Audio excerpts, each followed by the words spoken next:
Bien, entonces repetía que si llegas a tener dudas en cualquier momento, comienza tú, expon tu cuestión, ya sea en forma escrita o abre tu micrófono y pregunta, no hay ningún problema. Quizás sea para mí más directo escucharte, porque si estoy embobado yo escribiendo con la aplicación esta para escribir en el pizarrón, pues quizás no vea de manera directa o rápida tu chat o tu mensaje, ¿no? Entonces, sí, para mí es más fácil quizás que abras el micrófono y hagas la pregunta, no hay ningún problema. Si llegaras a presentar algún tipo de problemática a lo largo del semestre, con confianza comunícate, coméntanos con confianza tu situación y pues estamos también para ser comprensibles ante ciertas situaciones que se presentan. A veces tenemos cosas que no pensamos o no consideramos en algunos momentos y pues pueden ser importantes para ustedes, ¿no? En su camino. Entonces, vamos a abrir la pizarra. Ya está. Hoy voy a comenzar. Espérenme, déjenme comparto la pantalla. La segunda. Ok. Ok, en teoría ya están viendo mi pantalla, ¿cierto? Sí, profesor. Perfecto. Entonces, nada, que me muevo estas cosas para acá y ya. Ok, entonces, este pizarrón. Voy a comenzar el curso con un modelo que en mi opinión es muy sencillo, es muy fácil de resolver incluso, pero tiene un impacto muy grande y muy útil al momento de interpretar soluciones. De hecho, cuando estemos resolviendo sistemas de ecuaciones diferenciales, resulta que la solución con la que vamos a llegar para cierto tipo de sistemas va a ser la misma, nada más que en un campo más grande que van a ser las matrices, ¿no? Entonces, en ese aspecto, la intuición de lo que ganes con este sencillísimo modelo es muy bueno.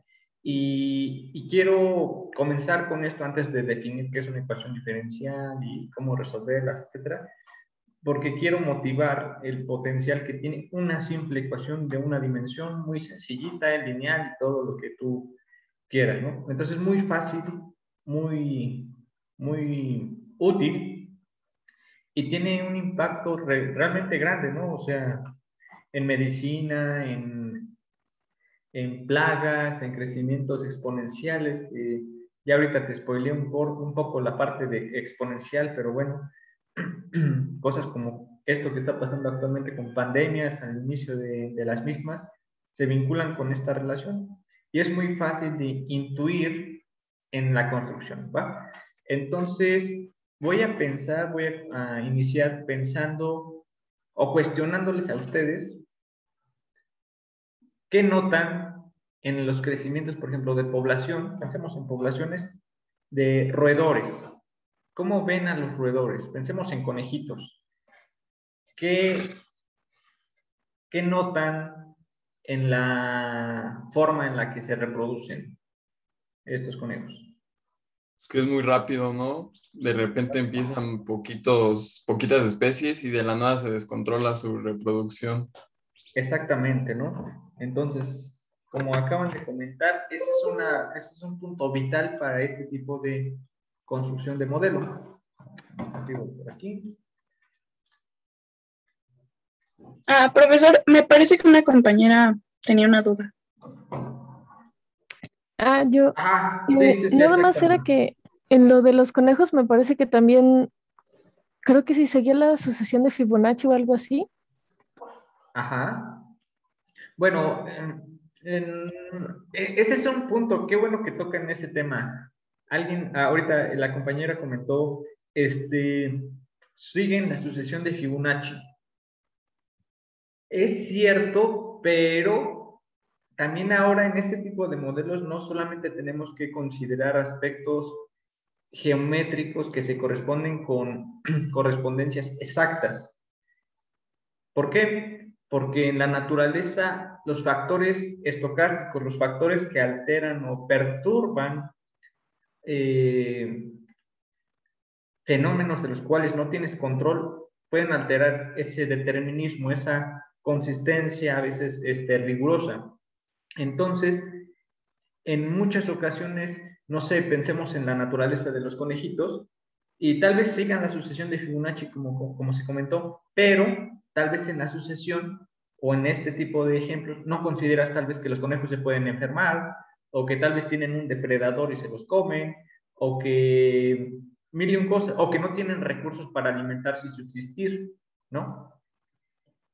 Entonces, ese tipo de cosas que tú mismo vas a veces implementando en un aspecto más realista, quizás vale la pena mencionar realista, es importante. Y cuando metes todo este tipo de fenomenología en un modelo, a veces el factor estadístico impone mucho, ¿no? Algo que sí estamos seguros es que el crecimiento con el que se da, ahora sí que la reproducción, la tasa con la que nacen, es rápido. Eso sí, eso lo podemos decir, es rápido, ¿va? Y vamos a llegar a cierta deducción matemática. Hay algunas cosas que sí preservan geometrías, incluso a grandes escalas, ¿no? Y a pequeñas también. Por ejemplo, está esta cuestión de los girasoles. Los girasoles tienen un patrón muy específico en como en la parte en la que vendría siendo el polen. Realmente no estoy seguro cómo se llama esa parte en el centro del girasol, que han visto que tiene que ver con la espiral divina o espiral áurea, como le quieran llamar.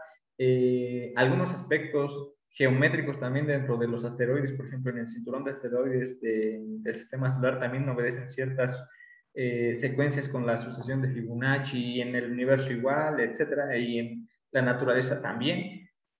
Y eso en ocasiones sí se respeta, en ocasiones no. Hay cosas en las que el determinismo o la aleatoriedad de las cosas pueden perturbar ciertos sistemas, ¿va? Entonces, voy a comenzar pensando en que vamos a denotar esta población de conejos,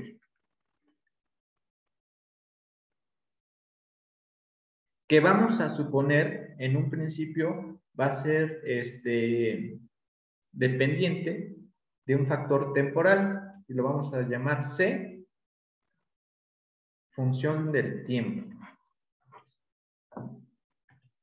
Algo importante en este tipo de modelos es que el tiempo va a ser un factor que vas a considerar por lo general como la variable independiente.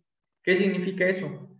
Pues que literalmente todas las otras variables que tú estés considerando en un sistema dependen de él, ¿no? Eso es lo que uno asocia con una variable independiente. ¿Por qué? ¿Por qué? Porque pues vivimos en un mundo en el que el tiempo avanza y no tiene marcha atrás y todas las cosas son dependientes del tiempo.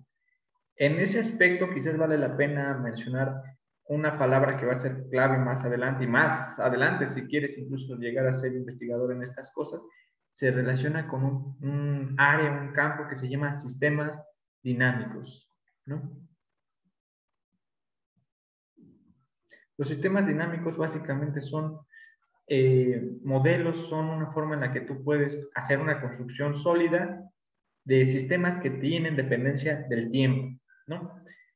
Incluso algunos que son relativistas en física, ¿no?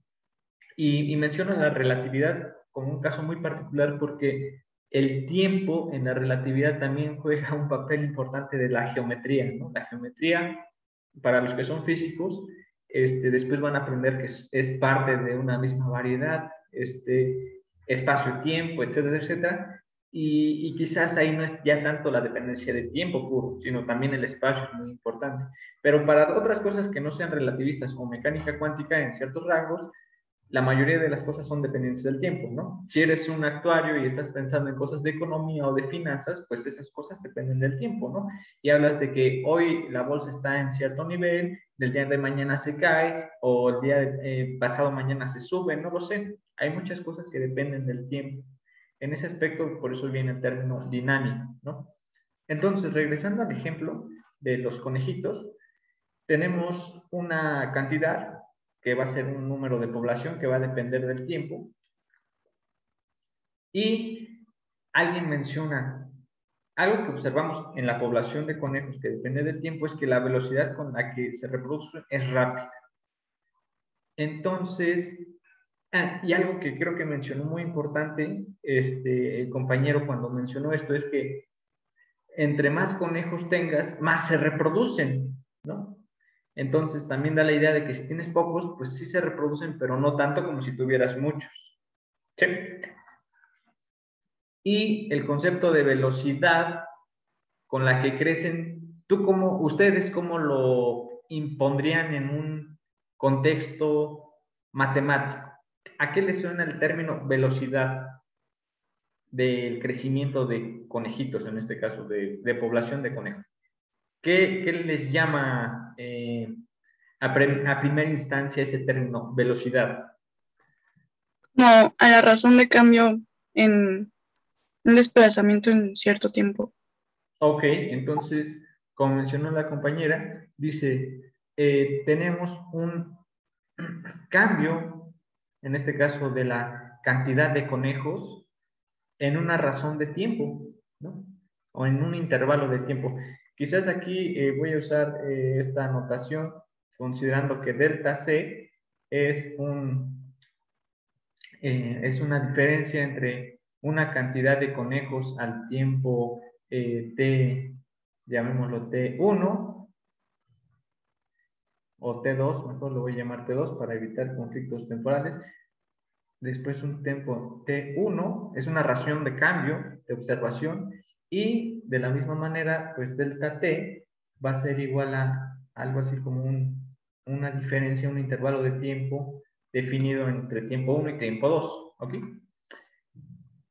Y si tú lo quieres ya hacer infinitesimal, porque vamos a imponer, pues como primera instancia, el cálculo que tú conoces, pues sabes que vas a tener que tomar el límite, cuando ese intervalo de tiempo se hace nulo, tiende a cero, y pues eso acaba siendo básicamente la derivada, como muchos de ustedes ya comenzaron a escribir, ¿no?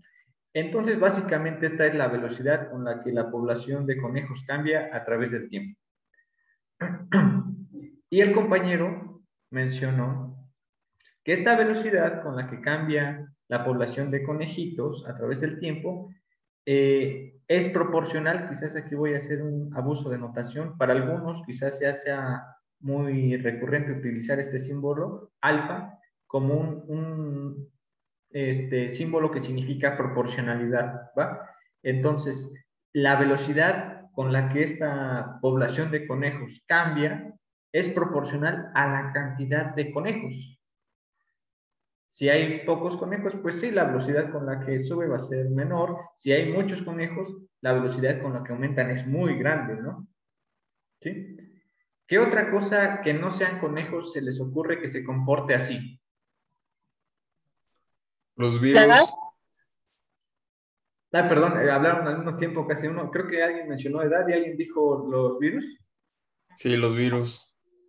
Los virus perfectamente funcionan así, ¿no? Si tienes una colonia de virus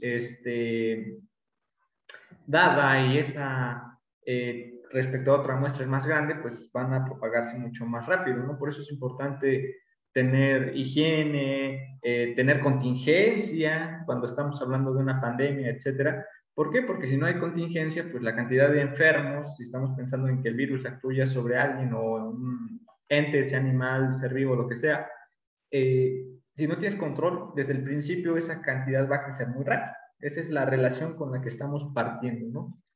Entonces, este es el modelo. ¿Cómo lo resuelves? ¿Qué implicaciones da? ¿Eso ya es una ecuación diferencial o no? Y eso es lo que vamos a hacer el día de hoy y quizás mañana. Entonces, es una construcción muy simple, muy heurística quizás, de un modelo pues sencillo que tú observas en la vida cotidiana y dices, pues sí, es cierto, no creo que alguien se tenga objeción. Claro, tú puedes decir, bueno, es que depende de qué sea la población de que estés hablando. Tal vez tienes leones y los leones no se comportan así, ¿no? Y tú podrías hacer todavía aún más hipótesis y decir, no, pues es que los conejos no solamente interactúan con conejos, tal vez interactúan con quien les da de alimentar, etcétera. Y sí lo puedes hacer más grande tu modelo. Pero ahorita estamos comenzando, ahora es que con pasos pequeños y ya después vamos a correr y vamos a volar al final. ¿Va? Entonces, este es nuestro modelo. ¿Qué significa que una cantidad sea proporcional a otra? Significa que tú puedes dar una tasa de proporcionalidad, una constante de proporcionalidad, ¿va? Significa que si tú cuantificabas la cantidad de conejos, o C, con la del cambio de conejos respecto del tiempo, significa que estas cosas, al ser proporcionales, son lineales, ¿no? Entonces significa que podías tener aquí una recta. Uy, perdón, aquí la recta no me quedó para nada bien. Y vamos a pensar que esta recta ahorita está así. Uy, bueno, piensa que pasa por los puntos, es que dibujé pésimo. Piensa que está un puntote muy ancho aquí. Ok. Bueno, esa es la idea, ¿ok? Entonces esta tiene una pendiente, por supuesto, y eso significa que hay una relación lineal entre ellas, y por lo tanto tiene una pendiente. Eso significa que estas cantidades puedes igualarlas ante una constante que vamos a llamar de momento R. Entonces, esa es tu motivación ya expresada con una igualdad, ¿vale? Exacto, como mencionó el compañero, es el teorema del punto gordo. Sí, pues es que me salió pésimo el dibujo, pero bueno. Sí, ese teorema es luego muy práctico en algunos cosas, sobre todo si son experimentales, ¿no? Pero bueno, entonces, ya, tenemos una igualdad en la que tenemos esta relación entre un cambio y una cantidad que dependen ambas del tiempo.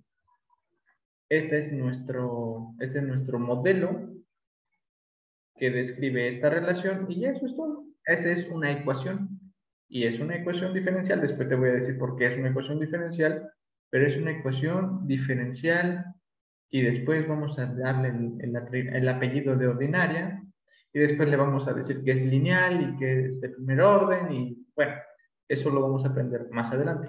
Entonces, ahorita piensa que es una ecuación diferencial. ¿Por qué es una ecuación? ¿Por qué? Porque pues tenemos una relación de igualdad entre estos términos. Es diferencial, bueno, es ecuación por la relación de igualdad. Es diferencial porque estamos involucrando términos que involucran diferenciales, derivadas concretamente, ¿no? Y es ordinaria, déjame la pongo con otro colorcito, y es ordinaria porque la derivada que está actuando aquí es ordinaria, es una derivada de las que tú conoces en cálculo 1, ¿ok? Sí, en cálculo 1. En cálculo 3 ya conoces parciales. Si tú metes derivadas parciales en esta relación, ya no va a ser una ecuación diferencial ordinaria, va a ser una ecuación diferencial parcial. Pero eso lo vamos a ver cuando las clasifiquemos y esas cosas, ¿va? Si recuerda, si te salen dudas en algún momento, pregunta. Ya tenemos la ecuación diferencial. Es ordinaria. A ver, perdón, ¿puedes subirle rápido a la pantalla, por favor? Claro. Un poco más, nada más lo de arriba es que me falta ver algo. Ya, gracias, perdón. No hay problema. Listo. Entonces, ¿cuál es el objetivo de resolver una ecuación? Cuando tú tenías, por ejemplo, en álgebra de secundaria, tenías ecuaciones algebraicas y tu objetivo era determinar qué variables satisfacían la igualdad. ¿Estamos de acuerdo? En álgebra lineal, cuando, por ejemplo, resolvías matrices, tu objetivo era determinar el espacio o el vector que satisfacía cierta operación con matrices y vectores, ¿no?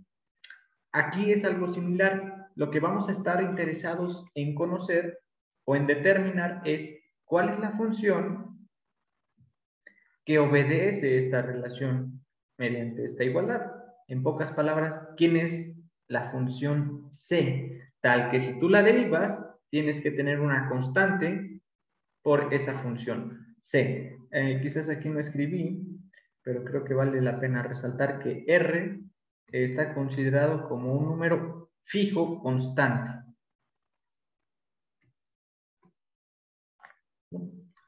Creo que también es muy... Entonces, C es una función de la cantidad de conejos dependiendo el tiempo. Sí, acá lo escribí arriba. Estamos considerando que C es una cantidad que depende ahorita explícitamente del tiempo. Exactamente, es una función dependiente del Gracias. tiempo. ¿Sí? Ok, ahora, repito, el objetivo va a ser determinar quién es C. Y tú podrías pensar en forma quizás, como a prueba y ¿cómo es? A prueba y error. ¿Qué función cuya derivada te da esa función multiplicada por una constante? Esa es una alternativa que tenemos, ¿no? Que se llama el tanteo. Básicamente una solución al tanteo es, pues, a ver, aviéntate una solución a ver si es chicle y pega. Ese es el método, ¿no? Pero nuestro objetivo no va a ser ese para resolver ecuaciones en general. Afortunadamente tú ya sabes integrar y para resolver esta cosa es muy fácil resolver u obtener quién es la cantidad C. ¿Qué se les ocurre? Ya te dije lo importante, tienes que integrar. ¿Qué se te ocurre hacer para resolver esta cosa, este chunche? ¿Integrar de ambos lados?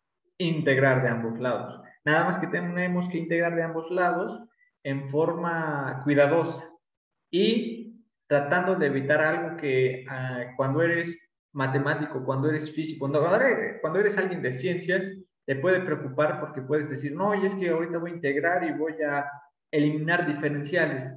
Y si haces eso, es muy probable que la gente te ahorque porque va a decir, eso no está bien, eso es perfectamente mal, es simplemente una coincidencia de notación. Eso no, simplemente ten en mente que eso no es correcto y que lo correcto es decir que tu integración en dado caso está haciéndose por un cambio de variable, es una integración compuesta. ¿A qué me refiero? A lo siguiente. Entonces, por resolver.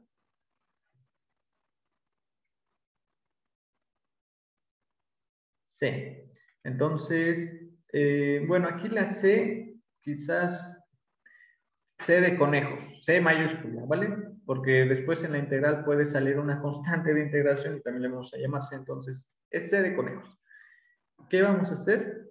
Tenemos esta cantidad, decimos, tenemos la derivada de C respecto de T igual a R por C. ¿Qué hacemos? Pues tratas de pasar las cosas que dependan de C de un lado, como que eso es lo más quizás razonable para, o por el momento. Recuerda que C es una cantidad que depende del tiempo. La derivada de C respecto de T igual a R, ¿no? Ahí creo que no hay ningún problema. Simplemente despejar la cantidad C. Y ahora, otra cosa, te puedes poner más riguroso y decir, oye, pero si C de T es 0, ¿qué pasa? Pues estás dividiendo entre 0 y sí podría ser 0, pero si C de T es 0, nunca tuviste conejos, ¿no? Entonces los conejos desde el principio ni siquiera existían. Entonces, por defecto, si estamos considerando este modelo, vamos a asumir que C de T es una cantidad, primero que nada, positiva, porque estamos hablando de una población, y otra es que es diferente de 0, ¿va? Entonces, C de T, recuerda, es diferente de 0 y positiva. Entonces, ya tenemos esta cantidad. Recuerda el detalle que te dije, porque pues puedes tener esa inquietud y pues es bueno tenerlas, pero también hay que tener cuidado en qué es válido o qué no es válido. Como mencionó el compañero, pues integramos de los dos lados y la cuestión ahora es sobre qué vamos a integrar.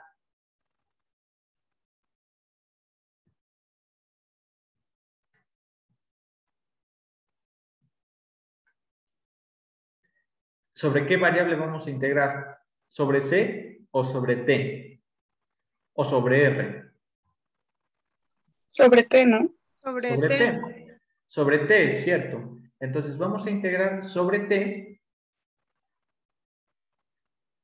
de los dos lados y vamos ahorita a integrarla en un rango de tiempo en el que vamos a dominar esta integración. Vamos a llamarla que va de un tiempo 0 a un tiempo final o TF, como le quieras llamar, TF.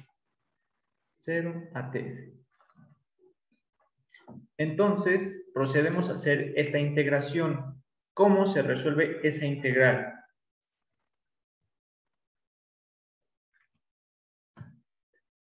Entonces aquí es donde te mencionaba hace unos minutitos esta cuestión de ten mucho cuidado. Si tú dices que este con este se anulan, te ahorco, ¿no? No es que se anulen, o sea, sí da la impresión de que se van a anular, pero no es que se anulen, es que recuerda que estás integrando una función que depende de tiempo. Entonces, cuando tú tienes que hacer una integración con dependencias implícitas dentro de las funciones, tienes que meter el factor jacobiano. Eso lo sabes de cálculo 3, ¿no? En este caso, como la integración y las variables son de, ahora sí que son de una sola variable, el jacobiano es directamente la derivada, ¿verdad? Este sería el papel de tu jacobiano, ¿no? Entonces, no tienes que pensar en jacobiano, ya estás viendo que está la regla de la cadena implícita, porque tendrías que meter la derivada de c respecto de t, entonces de manera muy directa, este término completo, estos dos productos, ya están jugando el papel de la diferencial de c como función de tiempo, ¿no? Es decir, diferencial de c es la jacobiana, que en este caso es la derivada de c respecto de t, por diferencial de tiempo, ¿no? Y repito, no es que este y este se anulen porque están dividiéndose, ¿sí? Ten mucho cuidado. Entonces, bajo esa construcción, esa composición, entonces la integral se transforma a la integral de c evaluada en 0 a c evaluada a un tiempo final de 1 sobre c diferencial de c. Ahí simplemente lo que hicimos fue mapear la composición de la integral, ¿no? Y va de 0 a t, esta se queda igual porque r no depende de t. Y ya estuvo. R recuerda que es una constante, entonces esto es R por t final. Entonces aquí me faltó poner el t final. Y entonces, ¿cuál es la integral de este chunche? La integral de eso te da...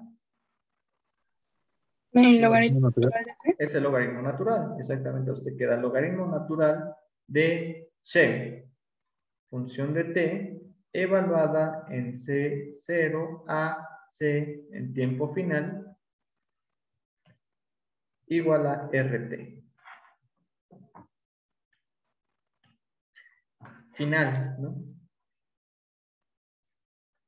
Entonces evalúas y te queda aquí logaritmo de c de tf menos logaritmo de c en 0 igual a r por tf, y ya sabes la cuestión de que los logaritmos restados es la división de los logaritmos, esas cositas recuérdalas, o es bueno tenerlas.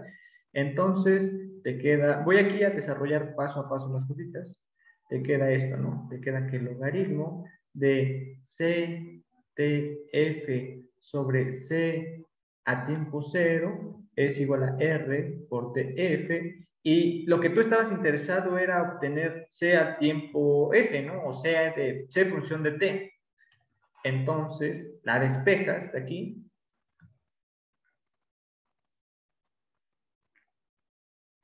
El logaritmo lo pasas del otro lado con su función inversa, u operas la función inversa sobre todo este argumento, la igualdad, y te quedaría que entonces c función de tf es igual a, este está dividiendo, lo pasas del otro lado multiplicando, c por c a tiempo 0 por e a la rtf. Y ya resolviste la ecuación diferencial para cualquier tiempo final. Entonces, con esta solución, lo que haces es obtener cuál es la función que satisface tu ecuación diferencial. Vamos a ver si esta cantidad sí la resuelve, ¿no? Entonces, aquí ponemos que, por lo tanto, nuestra solución es c de t igual a c a un tiempo 0 por e a la rt, y la puedes verificar, ¿no? Significa que si tú sacas c derivada, bueno, la derivada de c respecto de t, ¿cuánto te da? La derivada de c respecto de t te da c0 por e a la rt por el argumento de la exponencial, ¿verdad? La derivada del argumento de la exponencial, y la derivada del argumento de la exponencial es r por r. Y date cuenta que es esto. Esto lo puedes reacomodar como r por c0 e a la rt, y te das cuenta que este término justamente es c, ¿verdad? C función de t. Entonces,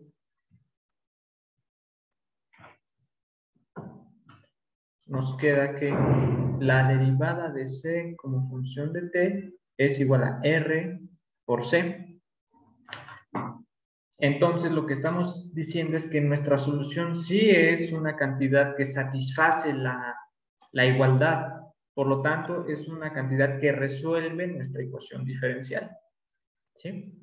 Y ese va a ser el objetivo de nuestros problemas que vamos a resolver. Y ahora, ¿por qué mencioné este problema como un ejemplo? Bueno, lo mencioné porque es muy importante. Tienes que, además de aprender a resolver ecuaciones diferenciales, tienes que aprender a interpretarlas. Desde cómo las construyes y qué implicaciones tienen sus soluciones. ¿Sí?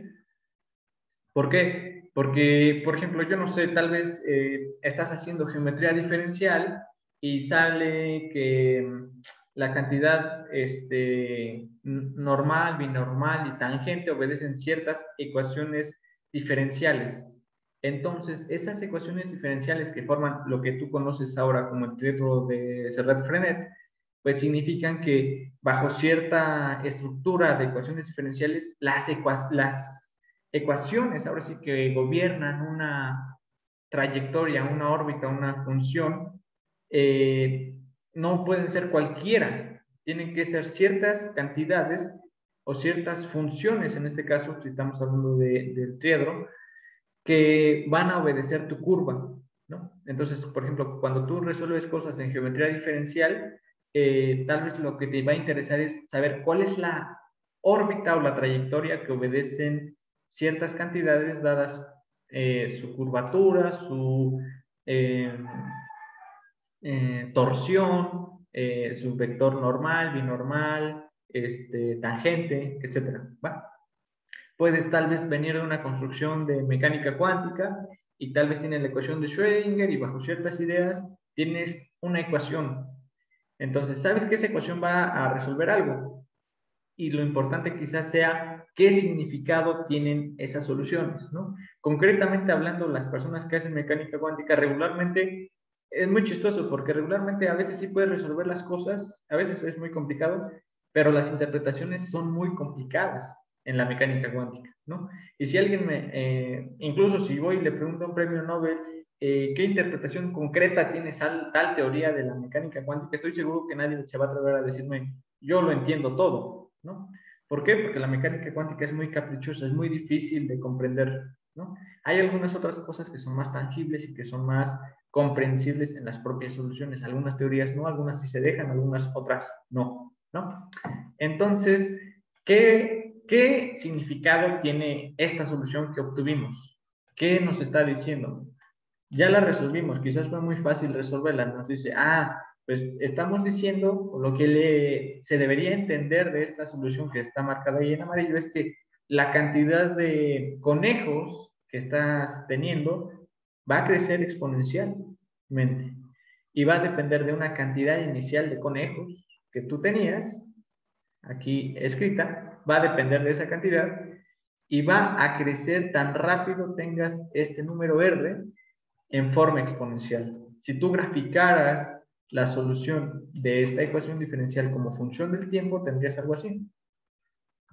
Tendrías que poner tu eje del tiempo. Aquí pensemos que esto es t. Esta sería la población de conejos al tiempo t. Y lo que te dice tu solución es, pues, vamos acá al tiempo cero. Este es tiempo cero. Vas a tener una cantidad c al tiempo cero, inicial de conejos, tal vez es 20, tal vez es 50, tal vez es 1.000.000, no lo sabemos. Y esa cantidad de conejos va a crecer exponencialmente. ¿Sí? Eso es lo que nos está diciendo. Claro, aquí mi exponencial salió totalmente mal dibujada porque soy pésimo dibujando, pero lo que estamos viendo es que esta cantidad crece a una razón de E a la RT, ¿no?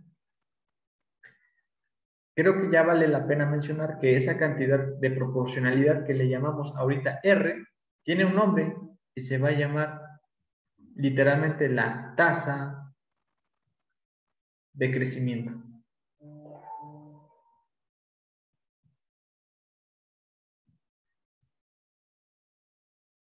Sé que quizás hasta ahorita no estés muy habituado a asignarle unidades a tus operaciones en las matemáticas, pero sí me gustaría que ya vayan, bueno, por ejemplo, principalmente si son personas que van a aplicar sus conocimientos a algo práctico, las unidades a veces te salvan el pellejo en algunas cuentas o en algunos casos.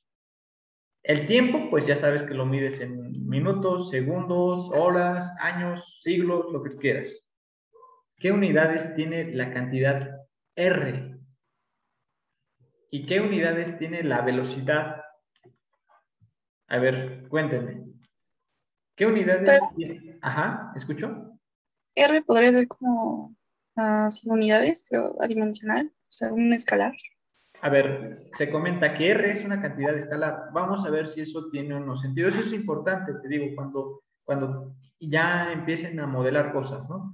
Sabemos que la cantidad de población, pues, va a venir en unidades finitas de esa magnitud, ¿no? Es población. Si quieres, para designar eso, vamos a decir que la cantidad de conejos, lo voy a poner como con paréntesitos, es una letra que vamos a llamar N, de número de población, ¿va? El tiempo, pues lo podemos medir en minutos, segundos, horas, lo que sea. Le vamos a llamar T mayúsculo, de tiempo. ¿Qué unidades tiene la derivada de C con respecto al tiempo? ¿Qué unidades tiene esta cantidad?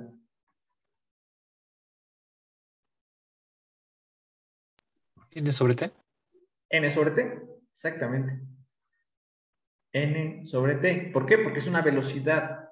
Entonces, vamos a hablar de una tasa de velocidad, ¿no? 50 conejos por unidad de tiempo, 20, lo que sea. Es una unidad que tiene N sobre T dimensiones.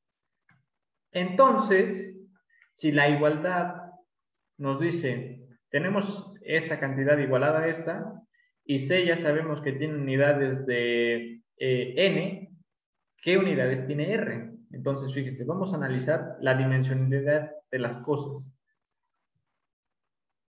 Por ende, las unidades de estas cantidades tienen que ser iguales. Las dimensiones, me refiero.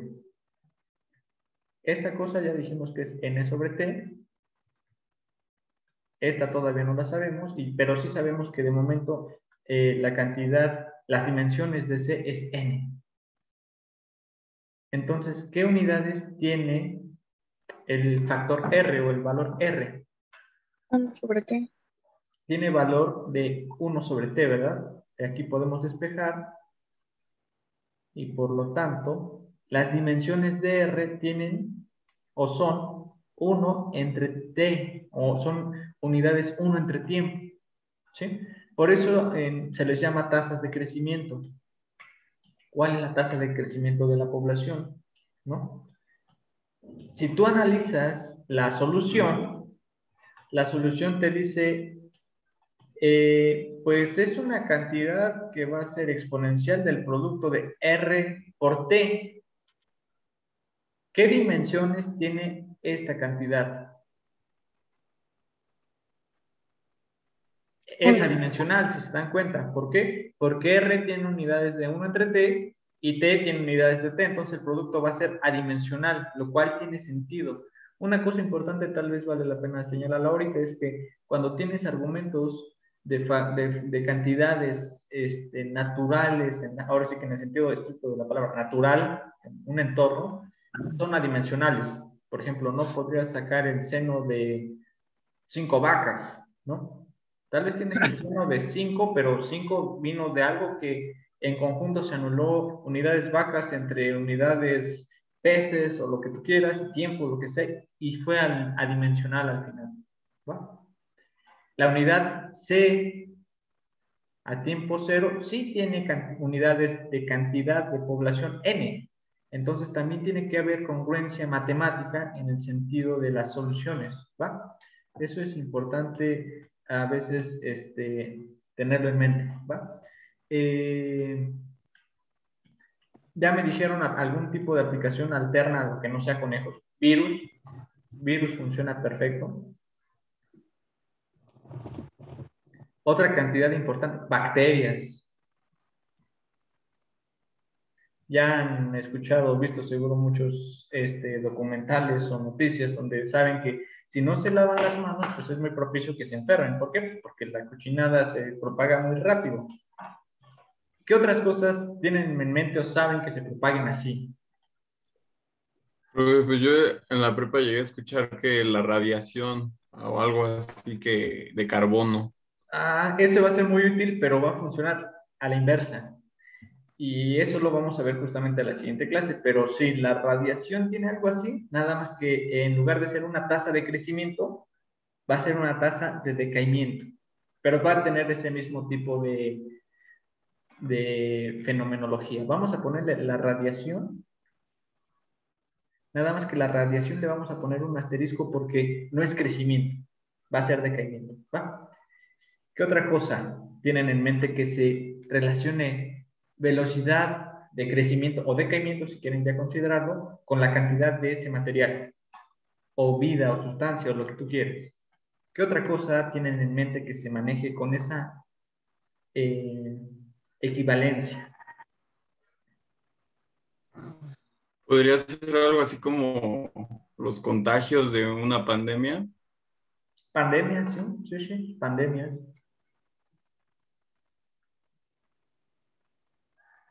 Es curioso porque virus, uno lo piensa, bueno, por lo menos a mí me suena más natural en el sentido como celular, ¿no? Y pandemia me suena más como el virus entrando en acción ya con individuos, ¿no? Pero sí, técnicamente son lo mismo. Menciona alguien en el chat, concentración de un medicamento en la sangre, perfecto, justamente ese también es otro ejemplo buenísimo. ¿Cómo podemos llamarlo? No sé cómo poderlo decir, tiene que ver con medicina quizás, medicamentos, llamémoslo así, de momento, medicamentos. Drogas también, ¿no? Alcohol también. ¿Drogas?